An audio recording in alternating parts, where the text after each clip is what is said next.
to this Council on Foreign Relations group, the Bilderbergers, the Club of Rome, this oligarchy who's trying to bring it all about? That's right, Anthony. Let's make a very complex issue as simple as possible for the people's benefit. The New World Order really consists of three aspects. There is a New World political system that everyone today is calling the New World Order. As well as that, there is an economic plan for the New World Order, and that is called the New World Economic Order. In addition to those two items, there's a third plan for religion. You see, the planners of the world know that men need a religion of some kind, even if it's a false one. So they have a plan to give us a new age world global occultic religion. So really there's three aspects to this New World Order. A New World Economic Order in which a computer chip will be injected into our hands or foreheads as a means to track, control, and identify us, and will also be used to make our purchases and scan and stuff. Well, they've already put the program in Los Angeles. In fact, a trilateralist named Mayor Bradley, Uncle Tom Bradley, was responsible for putting this in dogs. Right. And your children will be considered like animals. And but you know, before we get into that, which is later down the road, I think we should clearly explain to people what the Illuminati is. You know, for those of us who are acquainted with this term, we don't have to explain it to ourselves, but for the average person out there, they've never heard this term. Jordan, explain to people what Illuminati means.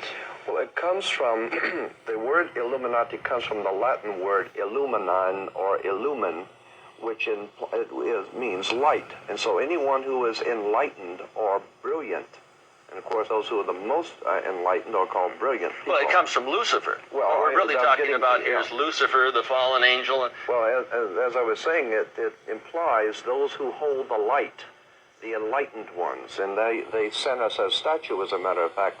Those ancient Illuminatis sent us a statue called the Statue of Liberty. It's holding the torch of illumination, which is the Promethean torch of Freemasonry.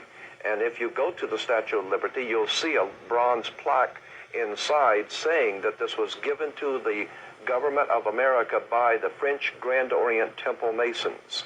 And it is a symbol of Grand Orient Freemasonry in America, the holder of the light. And that's exactly the same torch that is carried during the Olympics. It is the torch of Prometheus. It's not the torch of freedom. No, it's not the torch of torch freedom. Of the Illuminati. Illumination. So essentially, in a nutshell then, Jordan, these men whom we tend to call or group in an organization called the Illuminati. It's a loose-knit but tightly secretive organization. Well, operating through the Council on Foreign Relations, through the Trilateral Commission. Technology. This Illuminati then is the group of men who control not only all the money on the planet through all the world banks and the Federal Reserve and so on, but they control essentially all the governments. And so these men are planning to bring about a global form of government that's unique in all history.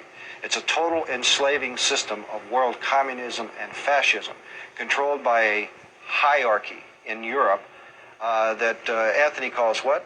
The oligarchy. Well, no, I call it the evilarchy. The evilarchy. The oligarchy of evil. So these men are satanically inspired, and of course we get that term from the Bible, which means the devil.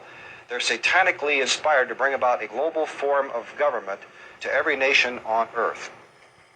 I wanted to add also that on the back of the Liberty dime, on the back of the old dime in America, there was the fasci, which you look in the encyclopedia or dictionary and look at the word fascism, you'll see that the symbol for world fascism was a bundle of sticks, a bundle of rods with a hatchet head. That was on the back of the Well, you see that dime. on each side of the Speaker's podium at Congress. Oh, absolutely. So they have the fasci on each side. Absolutely, and it's also the symbol for the United States Senate is the fasci. But the point I want to make is that was on the old dime. Now, on the new dimes, you will see it has been transplanted a torch instead of the old fasci. Years ago, and you become the expert on this new computer chip that's supposed to go in the back of the hand.